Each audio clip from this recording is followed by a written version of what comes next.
शिव शरणागति प्राप्त हो गई, सुख का अनुभव। एक लोटे जल का जो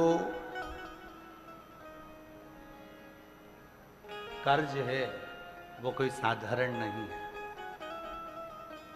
एक हकीकत की कथा है इसी कलिकाल की।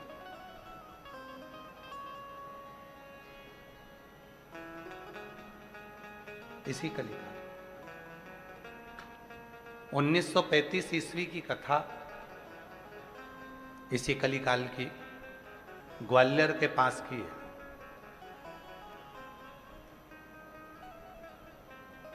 गीता प्रेस गोरखपुर के अंक में यह कथा लिखी है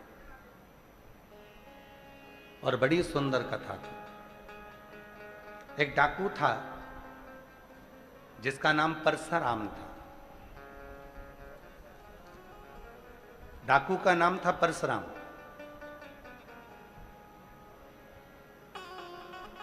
चैत्र का महीना था, बहुत तेज गर्मी पड़ रही थी। जंगल में भ्रमण कर रहा था। मुरैना के जंगलों में वो घूम रहा था। उसके साथ के जितने भी डाकू थे वो इधर उधर पानी को ढूंढने के लिए चले गए थे। उसको भी प्यास लग रही थी। 2 दिन से वो मुरैना के जंगल में, ग्वालियर के जंगलों में घूमता रहा, पानी नहीं मिला। ढूंढ ढूंढ के थक गया, पानी नहीं मिला। पानी मिल ही नहीं रहा। क्यों बढ़ा रहे हो? पानी नहीं मिला।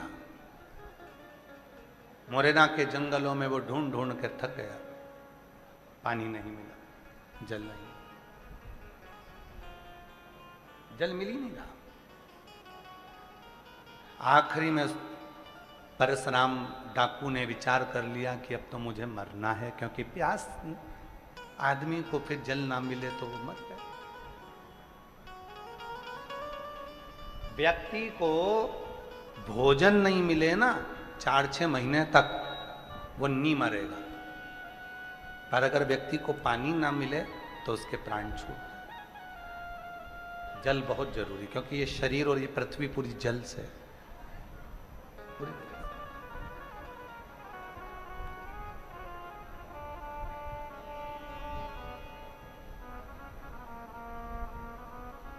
अगर सही समय पर व्यक्ति सही जल पीना प्रारंभ कर दे, रोज पानी पीना प्रारंभ कर दे, ज्यादा से ज्यादा शरीर में पानी जाना प्रारंभ कर दे, तो आधे से ज्यादा बीमारी तो समाप्त ही हो जाए।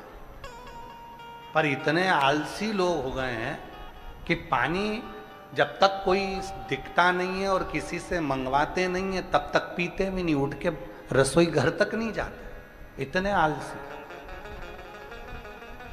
बैठे रहेंगे, इंतजार करते रहेंगे, आन दो कोई आएगा तो मैं पानी मंगवा लूंगी, नहीं तो मोबाइल तो चला ही रहे थे। और फिर इंतजार करते करते कहीं का आया, फिर आवाज लगाया, हम बहन से कहा पानी ला दे। बहन बोली तू नहीं जा सकता।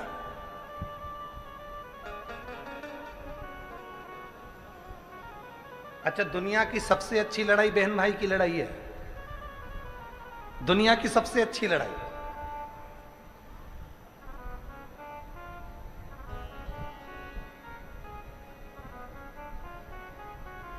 और उसके बाद जो लड़ाई है वो पति पत्नी की लड़ाई है।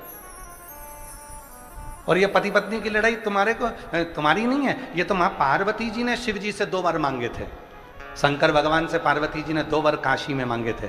शिव जी ने कहा मांग पार्वती क्या चाहिए? पार्वती ने कहा मुझे 2 वर चाहिए। एक वर ये, काशी में जो मरेगा उसको तारक मंत्र तुमको देना पड़ेगा, उसके कानों में गुरु मंत्र देना पड़ेगा।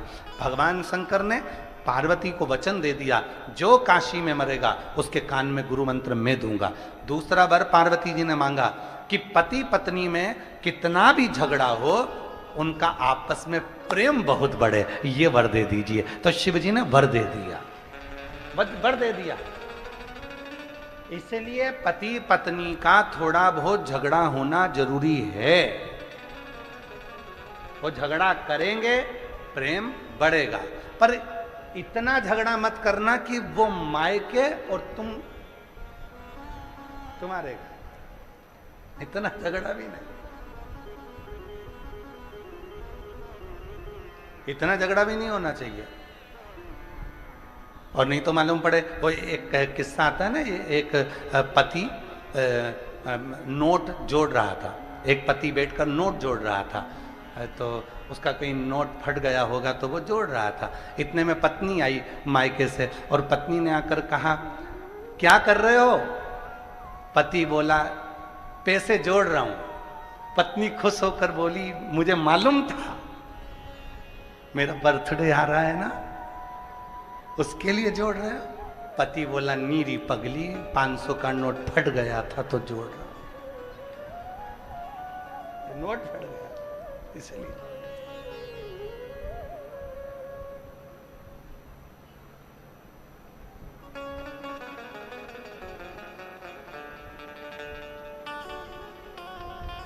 दुनिया की सबसे अच्छी लड़ाई है बहन भाई की लड़ाई, खूब जोरदार लड़ेंगे, झगड़ेंगे, रोएंगे, एक होएंगे, बाद में दोनों फिर झगड़ा करेंगे, फिर लड़ेंगे, फिर। पर ये कब तक लड़ते हैं? जब तक विवाह शादी नहीं होते, कुंवारे हैं तब तक लड़ते हैं, और विवाह के बाद में फिर दोनों झगड़ा करने वाली बात को याद कर कर अपने उस याद में कभी कभी आंसू भी आ जाते हैं, कभी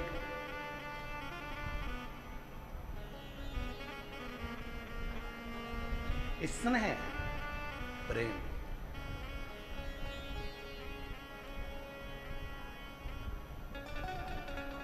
और यही वात्सल्यता है, यही स्नेह है। पानी परशुराम डाकू को नहीं मिला, हताश हो गया। नहीं,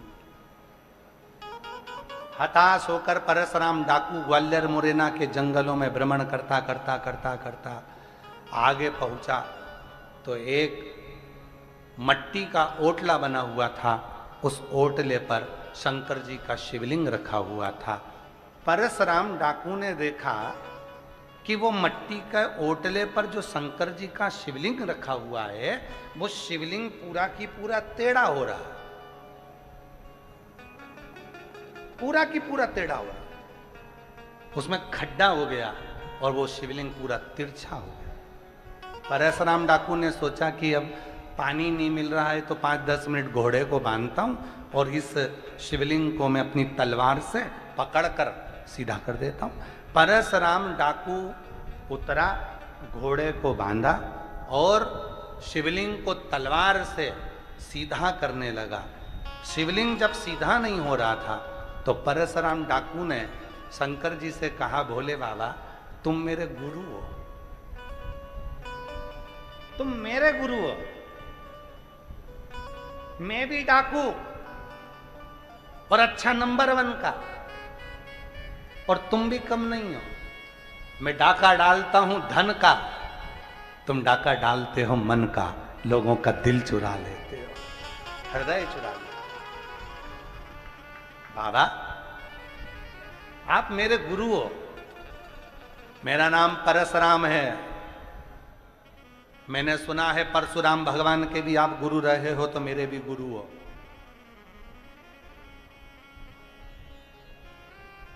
पर बाबा शिवलिंग तो मैं सीधा कर दूंगा, बस बात इतनी सी है कि 2 दिन से प्यासा हूं, पानी नहीं मिला, कहीं जल नहीं,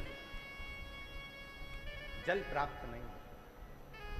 कितनी सुंदर कथा है, थोड़ा सावधानी से सुनना। हम हमेशा कथा में कहते हैं कि कथा के पंडाल में आना तो कितनी पानी की बोतल लाना? जम जम के बोलो, 2 पानी की बोतल लाना। क्यों कहते हैं? एक पानी की बोतल अपने लिए और एक पानी की बोतल अपनी अड़ोसन, पड़ोसन, पीछे वाली धड़ोसन।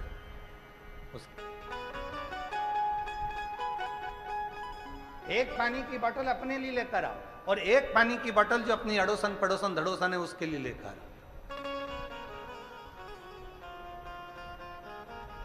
पानी का कर्ज एक ऐसा कर्ज होता है कि उस कर्ज को चुकाने के लिए स्वयं परमात्मा को भी व्यवस्था करना पड़ती है। स्वयं परमात्मा,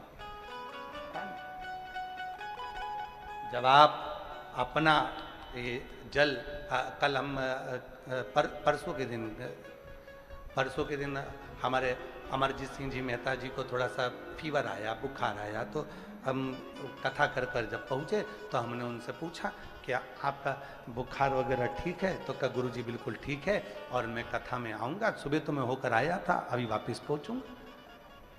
फिर कहा कि गुरुजी भंडारे में, लंगर में हम गए, लंगर में सब लोग बोले कि दाल प्रसाद बनना चाहिए, तो एक गाड़ी भरकर 5 तरह की दाल, 6 तरह की दाल लंगर में पहुंचाई। और ऐसा कैसे ही पिछले वर्ष भी हुआ था। किसी एक ने कह दिया था कि अमरजीत जी यहाँ थोड़ी सी चाय व्यवस्था, तो इन्होंने एक ट्रक भर के चाय के कैरी बैग भेज दिए। तो वो चाय उन बता रही थी माता जी, कहने लगे 1.5 साल 1 साल तक वो चाय चली, वही चाय। इसी को प्रेम कहते हैं और इसी को सेवा का भाव कहते हैं, इसी को सेवा।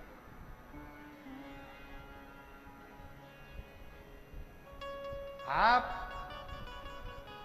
अभी वो बहन आई थी, कहाँ गई वो,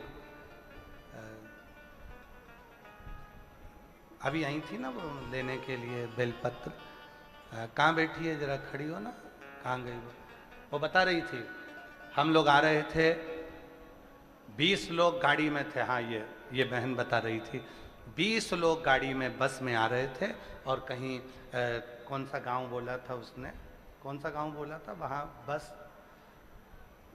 कोई गांव बताया था यहीं आसपास, वहाँ वो बस जो है उसकी 20 लोग उस बस में थे और वो बस कहीं डामाडोल हो गई, कहीं फंस पलटी में। जितने लोग बस में आ रहे थे सब वहीं पर, एक गाड़ी वाला पीछे से आता है, सबके मुख पर श्री शिवाय नमस्तुभ्यम था।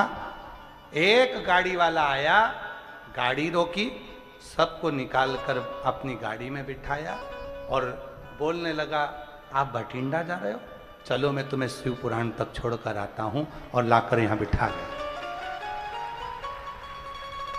तो बहन जी के शब्द है, जो बेलपत्र लेना ही थी। कहीं कौन सा गांव भी बताया था कि जहां वो बस डामाडोल होकर कहीं गिरी पड़ी, जो भी हुआ। गंगानगर से चले थे, कौन आया, कौन पहुंचा, कौन लेकर यहां छोड़ गया, सबको इकट्ठा कर बिठाकर किसी की उंगली में खरोच न आई, कोई दूसरा नहीं।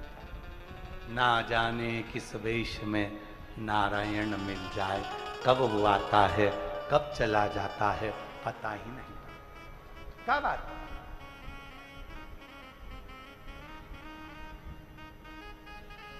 वो कब आएगा कब जाएगा किसी को नहीं मालूम। यहाँ बंसल जी बैठे हैं, वकील साहब बैठे हैं हमारे दिल्ली वाले, और बंसल जी भी बैठे हैं। इन लोगों के स्मरण में है, हम पहले कुछ साल पहले जब हरिद्वार कथा करे थे, जजमान छोटे रूप में कथा कराए थे हॉल में, तो कथा कराए थे, तो वहाँ कथा में आप लोगों में से भी शायद कोई ना कोई पहुँचा होगा। हरिद्वार जब कथा थी तो नीलकंठ दर्शन करने के लिए गए थे। काय बंसल जी सही है, तो नीलकंठ दर्शन करने के लिए गए थे। नीलकंठ दर्शन कर आ रहे थे और जो ड्राइवर था उसको आ गई झपकी, और झपकी आने पर ड्राइवर की ना जाने कैसी झपकी लगी और वो गाड़ी पत्थर से टकराई। इधर तो गंगा जी बह रही थी, इधर पहाड़ था, और वो गाड़ी पत्थर से टकराकर 1 राउंड 2 राउंड और तीसरा राउंड लेने ही वाली थी। इतनी देर में वो 2 बार हिलकर वहीं गंगा के बिल्कुल पास में गिरने के पहले ही वो गाड़ी उल्टी की उल्टी रह गई। आशीष भी सब उसी में, और सुध नहीं क्या हुआ, एक पति पत्नी का जोड़ा आया, इतने सुंदर पति पत्नी, इतने सुंदर। पीली साड़ी एक माँ पहनी हुई थी, पति एक सुंदर सा कुर्ता पहना हुआ था, मस्तक पर त्रिपुंड सफेद लगा हुआ था, पत्नी की नासिका पर से लेकर सिर तक त्रिपुंड लगा हुआ था, और बड़े सुंदर रुद्राक्ष की माला गले में डली थी, बड़ी सी नथनी थी। और वो माँ और वो पिता दोनों हाथ पकड़कर हमसे कहते हैं, लाओ हम तुम्हें बाहर निकाल देते हैं। बाहर निकाल कर बिठाकर कहाँ चले जाते हैं?